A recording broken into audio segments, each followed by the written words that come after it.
الحمد لله رب العالمين والصلاة والسلام على سيد الأنبياء والمرسلين وعلى آله وأصحابه وذرياته أجمعين أما بعد. قال النبي صلى الله عليه وسلم: إذا اتخذ الفي دبلا والزكاة مغرما والأمانة مغنما وأطاع الرجل امرأته وعق أمه وأدنى صديقه وأقصى أباه وظهرت الأصوات في المساجد فكان زعيم القوم أرذلهم وساد القبيلة فاسقهم وأكرم الرجل مخافة شره وشربت الخمور وكثرت المغنيات والمعازف ولعن آخر هذه الأمة أولها فانتظروا ريحا حمرا أو زلزلة أو خسفا أو مسخا أو آيات كنظام بال إذا قطع تلكه تتابع بعضه بعضا أو كما قال النبي صلى الله عليه وسلم. محترم حضرات سامعین، ہمارے بڑوں اور بزرگوں اور دوستوں، میں آپ حضرات کا مشکور ہوں کہ دین کی نسبت سے چند باتیں کرنے کا آپ نے موقع عنایت فرمایا. مفتی صاحب نے مجھے واٹس ایپ پہ بھیجا کہ حالات حاضرہ، اس پر تو کچھ کہنے کی ضرورت نہیں ہے کہ موجودہ حالات جو ہیں یہی حالات حاضرہ ہیں، اور یہ ہم سب اپنی آنکھوں سے روز دیکھ رہے ہیں، رات اور دن مشاہدہ کر رہے ہیں. کوئی ایسا دن نہیں گزرتا ہے صبح ہوتی ہے اور اخبار ہمارے ہاتھوں میں آتا ہے تو کوئی نہ کوئی دل دہلانے دینے والی خبر ہم کو سننے کو نہ ملتی ہو، پڑھنے کو نہ ملتی ہے. اور زمانے سے سلسلہ چلا آ رہا ہے، ہمارے ملک کا ہی نہیں بلکہ عالمی سطح پر پوری دنیا میں مسلمانوں کا جس طرح سے استحصال ہو رہا ہے، وہ ظلم و ستم کا جس طرح سے نشانہ بنائے جا رہے ہیں، اور تمام چیخ و پکار ہونے کے باوجود کوئی سننے والا نہیں، کوئی فریادی نہیں. یہی تو حالات ہیں.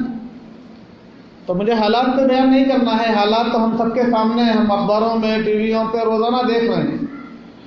حالات سے بحث نہیں، یہ حالات ہیں کیوں. اصل عنوان یہ ہونا چاہیے کہ حالات ہیں کیوں. اللہ تبارک تعالیٰ نے اپنے کلام پاک میں ارشاد فرمایا: ظہر الفساد فی البر والبحر بما کسبت ایدی الناس. یہ جو حالات بنتے ہیں یہ تمہارے اپنے اعمال کا نتیجہ ہے. اللہ نے فرمایا کہ خشکی اور سمندر میں جو آگ لگی ہوئی ہے، جو فساد پھوٹ پڑا ہے، یہ سب بما کسبت ایدی الناس، لوگوں کے اپنے کرتوت کا نتیجہ ہے. ہم ذرا اپنے کو ٹٹول کے دیکھیں کہ ہمارا اپنے رب کے ساتھ رشتہ کس درجہ مضبوط ہے، اور یا ہم نے اس رسی کو ڈھیلا کر دیا ہے. رات دن ہم گندگی کے سیلاب میں بہتے ہوئے چلے جا رہے ہیں. موبائل اور انٹرنیٹ کے ذریعے سے ہمارے بڑے ہی نہیں، نوجوان بچے اور اس سے چھوٹے بھی یہ بگڑتے اور تباہی کے کس دہانے پر چلے جا رہے ہیں، بتانے کی ضرورت نہیں ہے. یہی تو حالات ہیں. ان حالات کا سدباب کیا ہے؟ ہم سب کے آقا جناب محمد رسول اللہ صلی اللہ علیہ وسلم نے آج سے ہزاروں سال پہلے جو خبر دی ہے، ایسا لگتا ہے کہ یہ پردہ ہٹا دیا گیا تھا اور دنیا کے حالات جو بن گئے ہمارے سامنے، وہ آپ کو پوری پکچر دکھائی جا رہی تھی. اور آپ کا ایک ایک لفظ آپ سنیے. ترمذی شریف کی روایت جو میں نے آپ کے سامنے پڑھی ہے، آپ نے فرمایا کہ حالات ایسے آ جائیں گے: اذا اتخذ الفی دبلا، جب لوگ قوم کے خزانے کو، قومی خزانے کو لوگ اپنی پراپرٹی بنا لیں گے. آپ الفاظ پہ غور کریں نبی کریم صلی اللہ علیہ وسلم کے. حالات ایسے آ جائیں گے کہ لوگ قومی خزانے کو اپنی پراپرٹی بنا لیں گے. والزکاة مغرما، لوگ صحیح طریقے سے زکوٰۃ دینا بوجھ سمجھیں گے. یہ جو پہلا لفظ ہے کہ لوگ قوم کے خزانے کو اپنا خزانہ، یہ تو ان لوگوں کے لیے بہت بڑی وارننگ ہے کہ جو قوم کے خزانے کے ذمہ دار ہیں، مسجدوں کے متولی اور خزانچی ہوں، مدرسوں کے ناظم اور ذمہ دار ہوں، یا اور قومی ملکیت اور خزانے کے ذمہ دار ہوں، ان سب کو سرکار دو عالم صلی اللہ علیہ وسلم کے جملے کے اوپر غور کرنا چاہیے کہ وہ امانت کا کس طرح کا حق ادا کر رہے ہیں۔ اذا اتخذ الفی دولا والزکاۃ مغرما، زکات دینا بوجھ سمجھیں گے، والامانۃ مغنما، اور امانت میں خیانت کریں گے، اس کو مال غنیمت کی طرح ہضم کریں گے۔ پھر نبی کریم صلی اللہ علیہ وسلم کا یہ جملہ اطاع الرجل امرأته وعق امه ادنى صديقه واقصى اباه، کہ آدمی اپنی بیوی کی بات مانے گا اور اپنی ماں کی نافرمانی کرے گا۔ اور حالات ہم سب کے سامنے ہیں، چند گھر خوش نصیب ایسے ہوں گے کہ جہاں دونوں کی رعایت ہے۔ اس کا مطلب یہ بھی نہیں ہے کہ بیوی کے ساتھ کوئی ناانصافی کرے، وہ بھی نبی کریم صلی اللہ علیہ وسلم نے ایک دوسرے کے حقوق سمجھائے اور بتائے ہیں۔ عورتوں کے کیا حقوق ہیں وہ ایک الگ عنوان ہے، وہاں تو وہ تفصیل میں ہمارے علماء کو ضرورت ہے اس بات کی، عائلی مسائل کے اوپر بھی مساجد کے اندر خطبہ دینا چاہیے، بیان کرنا چاہیے۔ گھروں میں اس تعلق سے بھی آگ لگی ہوئی ہے، میاں بیوی کے جھگڑے تو روزمرہ کا معمول بن گیا ہے، کیونکہ جب تک رسول اللہ صلی اللہ علیہ وسلم کا طرز زندگی ہمارے گھر میں داخل نہیں ہوگا، مسائل بڑھتے جائیں گے، گھٹنے کا تو کوئی سوال ہی نہیں۔ نبی کریم صلی اللہ علیہ وسلم کی مجھے اس موقع پر حدیث پاک یاد آ گئی، آپ کا طرز عمل دیکھیے۔ ہم سب کی ماں ام المومنین حضرت عائشہ صدیقہ رضی اللہ تعالیٰ عنہ فرماتی ہیں کہ وہ پانی پی رہی تھی، پانی پی رہی تھی، سرکار دو عالم صلی اللہ علیہ وسلم نے ارشاد فرمایا، عائشہ ہمارے لیے نہیں بچاؤ گی؟ کیا مطلب پانی، گھر میں پانی تھا، ایسا نہیں کہ وہ ایک ہی گلاس ایک ہی کٹورا پانی تھا، پانی تھا، لیکن اس کے باوجود بیوی کو خوش کرنے یہ نبی کریم صلی اللہ علیہ وسلم اپنی امت کو سکھا رہے ہیں۔ آپ نے فرمایا کہ عائشہ میرے لیے نہیں، میرے ماں باپ آپ پر قربان ہو جائیں، لیجیے یا رسول اللہ۔ جب بڑھایا تو آپ علیہ السلام فرماتے ہیں کہ عائشہ تم نے کدھر سے پیا ہے، کس طرف سے پیا ہے، اور انہوں نے اشارہ کیا تو اسی طرف سے آپ علیہ السلام نے اپنا منہ لگا کر کے وہ پانی کو پیا ہے۔ اب اندازہ لگائیں کوئی شوہر اپنی بیوی کے ساتھ اس درجہ محبت کا برتاؤ کرے گا تو جو حالات بن رہے ہیں ہم روزانہ جو ہمارے گھروں میں دیکھ رہے ہیں، یہ تو تصور بھی نہیں کر سکتے، تو یہ کوسوں دور چلے جائیں گے۔ آج اگر کوئی، اور خاص طور سے کوئی مولوی اگر اپنی بیوی کو لے کر کے پکنک کو یا گھومنے کے لیے یا کہیں پارک میں چلا جائے تو چار لوگ انگلی اٹھاتے ہیں کہ مولانا صاحب کو دیکھ، سید الاولین والآخرین صلی اللہ علیہ وسلم، یہ بتانے کی ضرورت ہے مسجدوں میں۔ آپ اندازہ لگائیے کہ آپ علیہ السلام سے زیادہ حیا تو ان کے ذریعے سے ہی دنیا میں آئی ہے۔ دنیا تو بے حیائی کے دلدل میں ڈوبی ہوئی تھی، اور حیا کی وہ آخری منزل پر آپ کو فائز کیا گیا تھا، اور اللہ نے گواہی دی انک لعلی خلق عظیم، اخلاق کا جو سب سے اونچا پیمانہ ہے وہاں آپ پر فائز۔ اس کے باوجود ایک جنگ میں رسول اللہ صلی اللہ علیہ وسلم کا معمول تھا کہ جب سفر میں بیویوں کے نام قرآ ڈالتے تھے اور جس کی پرچی نکلتی تھی اس کو اپنے ساتھ لے کر کے جاتے تھے۔ اس سفر میں ام المومنین حضرت عائشہ صدیقہ رضی اللہ تعالیٰ عنہ ساتھ میں تھی۔ راستے میں اب لمبا سفر ہے تو کہیں اونٹ پہ ہے اور کہیں پیدل چلنا ہے، آدمی بیٹھے بیٹھے اکڑ جاتا ہے۔ رسول اللہ صلی اللہ علیہ وسلم اور ام المومنین رضی اللہ تعالیٰ عنہ ساتھ ساتھ پیدل چل رہے ہیں۔ آپ ذرا تصور کریں کہ صحابہ کا پورا مجمع ہے، پورا لشکر ہے، سب ساتھ میں ہیں، اور آپ علیہ السلام جب حضرت عائشہ صدیقہ رضی اللہ تعالیٰ عنہ کے ساتھ چل رہے ہیں تو یہ انجوائے کرنے کا انداز دیکھیے، نبی کریم صلی اللہ علیہ وسلم پوری امت کو سکھا رہے ہیں۔ آپ نے فرمایا کہ عائشہ چلو دوڑ لگائیں گے، اور آپ نے حد متعین کی وہاں تک چلنا ہے، اور پیغمبر صلی اللہ علیہ وسلم حضرت عائشہ صدیقہ رضی اللہ تعالیٰ عنہ، تمام صحیح روایتوں میں اور صحیح کتابوں میں یہ روایت موجود ہے، آپ علیہ السلام دوڑے ہیں اور دوڑ لگائی تو ام المومنین رضی اللہ تعالیٰ عنہ بہت ہلکی پھلکی تھی۔ روایت میں آتا ہے کہ حضرت عائشہ صدیقہ رضی اللہ تعالیٰ عنہ آگے نکل گئی اور آپ پیچھے رہ گئے۔ مجھے یہ بتانے کی ضرورت ہے کہ سرکار دو عالم صلی اللہ علیہ وسلم، جن کو اللہ نے اپنی امت کے لیے اور انسانیت کے لیے نمونہ بنا کر کے بھیجا تھا، وہ عالی زندگی اپنے پیغمبر کے ذریعے سے امت کو کس طرح سے سکھا رہے ہیں۔ نتیجہ کیا ہے؟ اگر یہ پہلو جب گم ہو گیا ہے امت کے اندر سے، آج جو ہم بازاروں میں، کلبوں میں اور پارکوں میں اپنی نوجوان نسل کو اور بچیوں کو جو دیکھ رہے ہیں دوسروں کے ساتھ، یہ اس خباثت کا نتیجہ ہے کہ جو محبت آپس میں ہونا چاہیے تھی یہاں سے رخصت ہوئی تو یہ کہیں اور چلی گئی۔ کچھ دنوں کے بعد، بلکہ کچھ سالوں کے بعد، کچھ سالوں کی بات میں اس لیے کہہ رہا ہوں کہ حضرت عائشہ رضی اللہ عنہا فرماتی ہیں کہ اب میں ذرا موٹی تازی ایک عورت ہو گئی تھی مکمل، ایک واقعہ پھر ایسے ہی پیش آیا۔ سفر میں آپ صلی اللہ علیہ وسلم نے فرمایا کہ عائشہ چلو آج پھر دوڑیں گے، اور اس مرتبہ حضرت عائشہ صدیقہ رضی اللہ عنہا فرماتے ہیں کہ اللہ کے رسول صلی اللہ علیہ وسلم آگے نکل گئے اور میں پیچھے رہ گئی۔ آپ نے فرمایا کہ عائشہ تل کا بتل کا، آج جو ہے اس دن کا بدلہ ہو گیا۔ ایک انداز یہ سب کہاں چلا گیا ہے؟ ہم روز بچپن سے پڑھتے ہیں چھوٹی چھوٹی کتابوں میں کہ پیغمبر صلی اللہ علیہ وسلم جب گھر میں آتے تھے تو گھر کے کاموں میں ہاتھ بٹانے لگتے تھے، یہاں تک کہ کچن میں ہاتھ بٹانے لگتے تھے، آٹا تک گوندنے لگتے تھے، جھاڑو تک لگانے لگتے تھے، دودھ بکریوں کا نکالنے لگتے تھے، صفائی کرنے لگتے تھے، کپڑے دھونے لگتے تھے، جوتے سینے لگتے تھے۔ یہ ہم کس کے لیے پڑھتے اور پڑھاتے ہیں؟ اگر ہم اپنا طرز عمل بدل لیں اور اس طرح اگر اپنے گھر میں پیش آئیں تو جھگڑے تو پتہ نہیں کہاں چلے جائیں گے۔ میں یہ کہہ رہا تھا یہ عنوان ایک الگ ہے اہلی زندگی کا، لیکن نبی کریم صلی اللہ علیہ وسلم نے فرمایا کہ اطاع الرجل امرأته وعصى امه، حالات ایسے آ جائیں گے کہ آدمی اپنی بیوی کی بات مانے گا اور اپنی ماں کو نظر انداز کرے گا، اس کی نافرمانی کرے گا۔ آج کتنی بوڑھی مائیں جو تڑپتی اور سسکتی ہیں، بوڑھی مائیں اور بوڑھے باپ جو تڑپتے اور سسکتے ہیں اپنے نوجوان نسل کو ان کے ساتھ آدھا گھنٹہ باتیں کرنے کے لیے، ان سے پیار کی باتیں کرنے کے لیے۔ یہ تو اپنے بیوی بچوں کے ساتھ مگن اور خوش ہیں، اور وہ بیچارے اپنے کمرے میں اور اپنے بستر پہ تڑپ رہے ہیں، سسک رہے ہیں، اور وہ سوچتے ہیں کہ میرا بیٹا آ کر کے میرے پاس بیٹھے، آ کر کے میری بات سنے، یا کچھ نہیں، سب رخصت ہو گیا ہے۔ فرمایا نبی کریم صلی اللہ علیہ وسلم نے اطاع الرجل امرأته وعصى امه ادنى صديقه واقصى اباه۔ ایک وہ دور تھا کہ رسول اللہ صلی اللہ علیہ وسلم نے ارشاد فرمایا کہ جو آدمی اپنے والدین کی اطاعت کرتا ہے، اطاعت کا اتنا بڑا مقام کہ بڑی بڑی مصیبتیں بلائیں دنیا میں ٹل جاتی ہیں۔ آپ نے سنا ہوگا کہ ایک واقعہ کہ رسول اللہ صلی اللہ علیہ وسلم نے ارشاد فرمایا کہ ایک آدمی، 3 لوگ تھے جو سفر میں جا رہے تھے اور بارش آ گئی، وہ پہاڑ میں چھپ گئے تھے۔ پہاڑ اوپر سے ایک چٹان کھسکی اور دروازے پہ آ کر کے اس کے منہ پہ آ کر کے ٹھہر گئے۔ یہ تینوں کے تینوں اندر بند ہو گئے۔ حدیث پاک میں آتا ہے کہ آپس میں مشورہ ہوا تو انہوں نے طے کیا کہ اپنے اعمال کا واسطہ دے کر کے اللہ سے دعا مانگی جائے، ہو سکتا ہے کہ اللہ پاک اس کو ہٹا دے۔ میں پورا واقعہ نہیں بیان کر رہا ہوں، اس میں ایک وہ آدمی بھی تھا، اس کا واقعہ نبی علیہ السلام نے سنایا کہ اللہ آپ کو پتہ ہے کہ